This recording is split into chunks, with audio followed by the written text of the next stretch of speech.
our belief is he take the conversation because it's part of the protocol to take it. But Alice Go said, no, do not take it.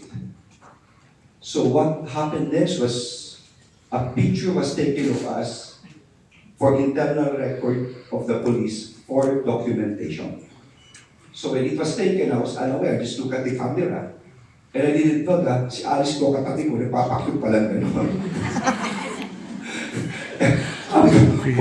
So kung alam ko lang, dapat nakagano lang ako. Nakatingin ako gano'n. So yun ay umikot yung famous picture na yan. Alam ko alam yun lang natin. Kaya ko lang natin. Yung mga pati mga NBI sa Well, in BI. any case, Ganun. naiuwi namin si Alice Go.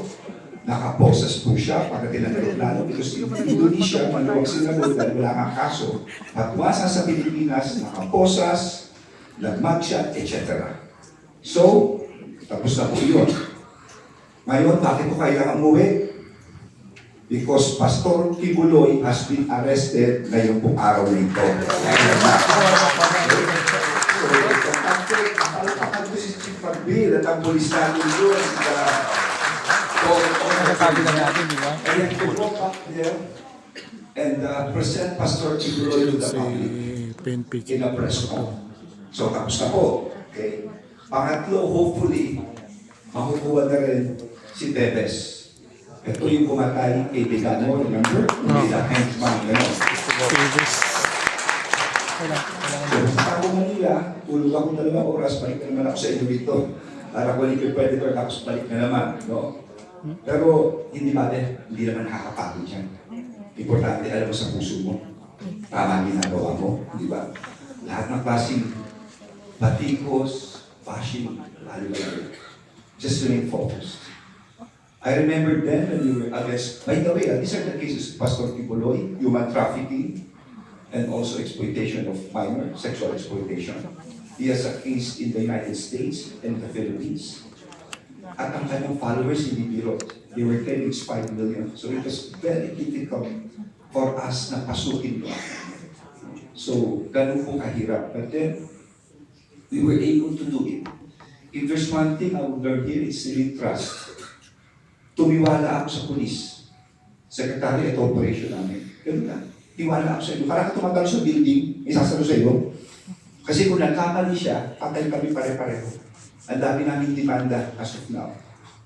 But then because of this trust, and because of good faith that you're doing something that's good, maski anong patikos, anong harap sa iyo, at the end of the day, mananalo ang katarungan, mananalo. So, ganun po yun. At sayang, hindi ko nadala yung computer namin. Ang dami ko sana papakita sa inyo. Andiyan na ba? Sige, isa-isayin ko lang. Ito lang, mabilis na po ito para makita nyo lang. Sige lang. Next. Okay. Pakita ko lang sa inyo para makita nyo naman yung nangyari sa Pilipinas dahil matagal na kayo hindi nakaka-uwi. Okay na. Sige.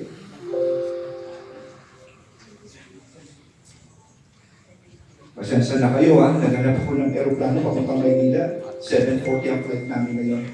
So right after this, I hope with your kind indulgence, I have to go back. Kakagabi lang namin, literal. 2-3 oras lang, pahinga ng konti. Okay. Wala yata, ayan. Hindi balik. Siguro si Porsche na lang ang baka na kung sakali. But gusto ko lang pakita sa iyo na Luzon, Visayas, and Mindanao, dati sa kuryente, hindi sila interconnected. No? Maraming problema sa interconnection. Yung ibang mga mayor, ayaw magbigay ng permit. So ang ginawa ko, nung naging DLG ako, sabi ko, kung di kayo bumibigay ng permit, siguraduhin yung tama. Kasi kung hindi, patitimanda ko kayo. So because of this, nagkaroon ng interconnection of Luzon, Visayas, and Mindanao at sa proyekto ng ating mahal na Pangulong Bongbong Marcos. Napakaganda. No? Kaya hindi ko nakita. Yung mga dams na ginawa, yung mga tubig sa agriculture, nandito po ngayon. No? In any case, baka maiwanan kasi ako ng aeroplano No? So, narito na lang, if ever, no?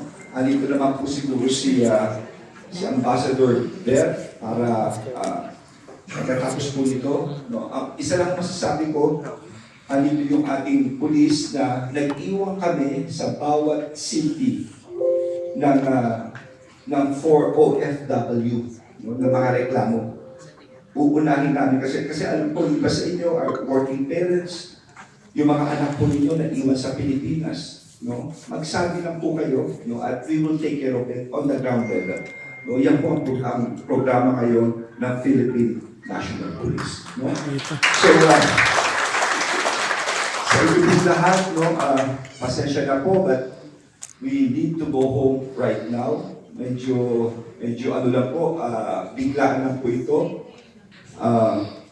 Mga kababayan, alam ko you're very fortunate. No? Nakita ko yung mga brothers ko sa Apo at mga sister ko sa Apo. Nakita ko sila yung